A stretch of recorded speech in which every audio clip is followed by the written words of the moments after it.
Hi everyone, I'm Patina Jakes, a naturopath, nutritionist and herbalist and mum of two girls.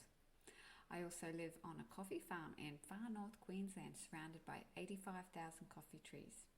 And today here at Real Talk, we're going to talk some real truths and honest stories, a place where I can share with you my thoughts as well as give you key insights to support your gut, hormones and preconception health.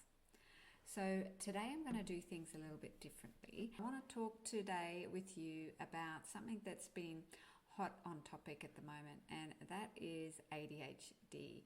So you may have been seeing coming up in a lot of your feeds all of the ADHD traits that it's asking, if you have these traits, then maybe you have ADHD. Now, I want to share a thought with you here as well, is that just because you have ADHD traits doesn't actually mean you would have a clinical diagnosis of ADHD unless you've gone down that route. For myself, I identify as having ADHD traits, absolutely. However, I haven't got a clinical diagnosis, and I don't think that there is enough impairment in my day-to-day life for that to be necessary for me to seek help. I can seek support through personal development and looking after myself, obviously, with all of what I know with my naturopathic skills. And if that sounds like something that is interesting for you as well, then you've absolutely come to the right place. So let's have a bit more of a dive into what that is all about. So if you do see yourself as having quite a few ADHD traits that are impacting your life, first up, I want to reassure you that it is not a moral failing or even necessarily a burden. In fact, when I was growing up, I know that I felt that my ADHD traits were actually superpowers. And I used those superpowers to fuel my self-confidence. And what I've discovered is that when my clients and myself, when we're feeling our most self-confident, then the other more challenging ADHD traits are less likely to impact us. Because when we see those traits that might pop up during the day, like for example, if we've forgotten a task or we've misplaced our keys, instead of staying stuck there and creating a story and being upset with ourselves about that, we can more easily let that go and problem solve the solution and move on.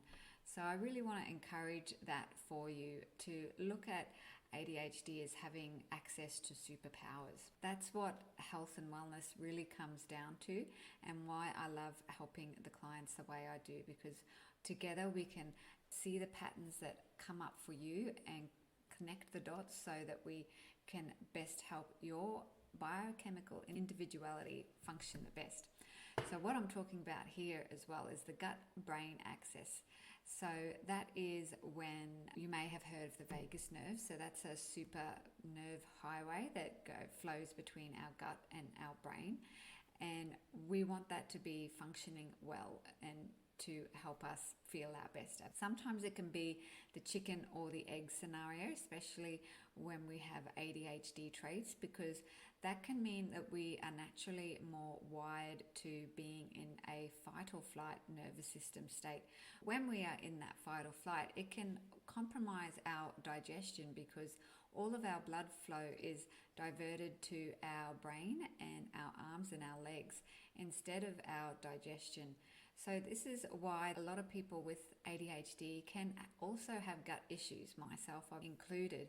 And that is really important to know, that when I work with my clients, when we support your gut health, we are also supporting your brain health too, because we are strengthening the vagus nerve highway and allowing there to be safety in the body with that. Next, I want to talk about ADHD and how it impacts our hormones. So it's really interesting how much estrogen and dopamine work together in stabilizing our moods, because estrogen can impact dopamine production on various different levels. First, it can be a cofactor step in the tyrosine hydroxylase enzyme. So that's an enzyme specifically important with producing dopamine.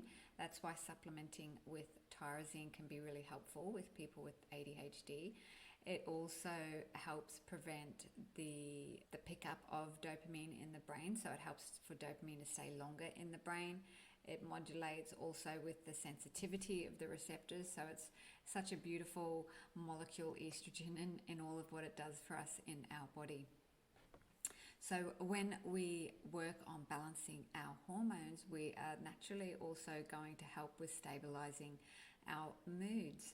And it's so rewarding when I see and help my clients with understanding these pictures and how their patterns work for them and what we can do to help support their moods. I also just want to share here as well another big important one that I work on and see with my clients.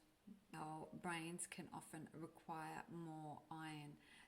Now, it's always really important here too that we don't just go out and start supplementing with iron, because there are different types of iron, and the amount that you also supplement is very important, because if we're giving ourselves too much iron, then it becomes an oxidative stress for our body, and that creates inflammation as well.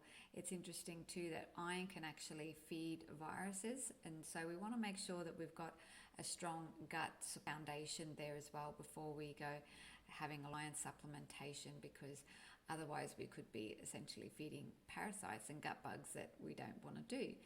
And just to give you a bit of an insight too, is to question perhaps that is worth looking at doing some functional testing on, which I find really important to do with my clients sometimes. I know of an evening, I know that I might be low iron at the moment, because instead of just being able to relax on the couch, I keep finding that I need to adjust how I'm sitting.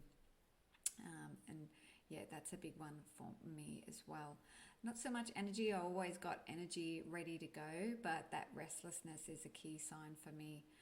So if that all sounds really helpful for you, let me know in the notes. I'd love to hear from you. And that's all I'm going to have time for in this episode, and I look forward to seeing you in the next one. Thanks so much, everyone. Bye.